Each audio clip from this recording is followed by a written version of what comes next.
What's poppin'? What's poppin', y'all? Listen, we got some shit to talk about today, okay? If y'all are wondering who this is right here, this is Ghazi Shami, and Ghazi Shami is the CEO of Empire Distribution. Why are we talking about this man? Because listen, he has a lot of the notable artists in the industry today under his distribution company. And to be completely honest, he's probably one of the richest guys in the industry for a couple of different reasons. But we're going to get into that. Ghazi Shami founded Empire in 2010, and it's honestly one of the largest distribution labels. Basically, what they do is they take the artist's music and make sure that it reaches the Apple, the Spotify, the Tidal, all of those streaming platforms. And in addition to that, they also provide the artist with like traditional services. Like if the artist wants to release CDs, they do that as well. So really, Empire, they do it all. And I can understand why they have a lot of artists. But these new artists ain't with the shit, man, and they want what's rightfully theirs.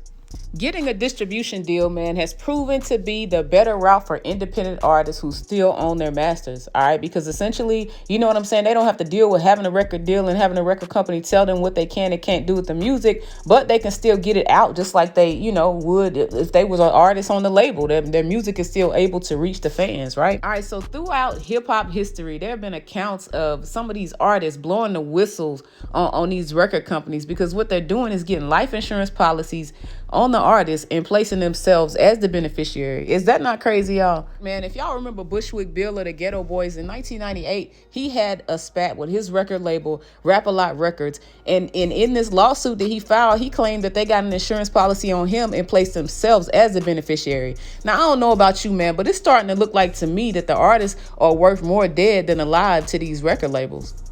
Now, one of the biggest, if not the biggest artist to ever come from Empire is Aliyah, man. Now, as you guys all know, Aliyah passed away in 2001 after her light aircraft crashed at Marsh Harbor shortly after taking off from the Bahamas. Now, I don't know if y'all have ever looked into this, but I read something that said Aliyah was pretty much asleep when she was taken to the plane. You feel me? They said she took a sleeping pill and was actually carried to the plane. So she didn't know what was going on. And not only that, we all know that this aircraft was overloaded. Okay, now I know what y'all thinking. It's a plane crash. You know what I'm saying? Those are things that you can't control. Sometimes things just happen in life. People pass away. It's nobody's fault. It's just one of those things that happen. But I would want to know, who was on this plane with her? Because 8 people died, including her. So were these people that overpacked this plane on the plane with her? Did anybody that said that it was okay to put all of this shit on this light aircraft, were any of them on that plane as well? You know what I'm saying? There would just be so many questions that I would have to ask before I'd be like, without getting into all of the conspiracy theories. I just wanted to point out, man, that Aliyah is the biggest artist to come from Empire and, to lose her life. Now, Aliyah was worth $8 million at the time of her death, y'all, and that's in 2001. Look, you got artists today that be grinding that ain't even worth $8 million. And we talking about 2001. So just imagine that if the label, in fact, had an insurance policy on her and they cashed in at her death, think about how much money this label has.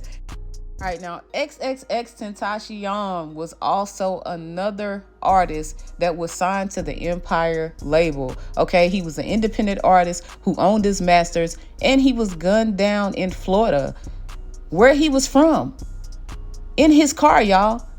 Okay, and at the time of his death, I think he was worth about $5 million.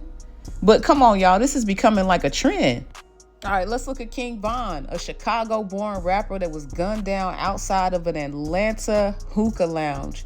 All right, man, King Von is also an artist from the Empire record label, independent artist that owned his masters. At the time of his death, he was worth about $750,000, y'all. But look at the trend here. Look at what's going on then here. We got Mo3, a Dallas-born rapper who was gunned down in his hometown on the interstate. All right, Mo3, as y'all know, was also a part of the Empire record label, and he was independent, and he owned his masters. So y'all let me know, man, are these artists worth more dead than alive?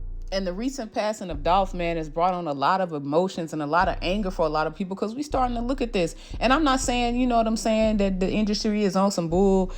I just want y'all to look at things from a different perspective. Most of these rappers here were gunned down in their hometown. So is this thing, I mean, is it disguised to look like a street beef? You feel me? So that other people, the powers to be, can collect? I mean, I don't know. Y'all let me know. Make sure y'all smash that like button, hit that subscribe button. Leave us a comment, man. Let us know what y'all think.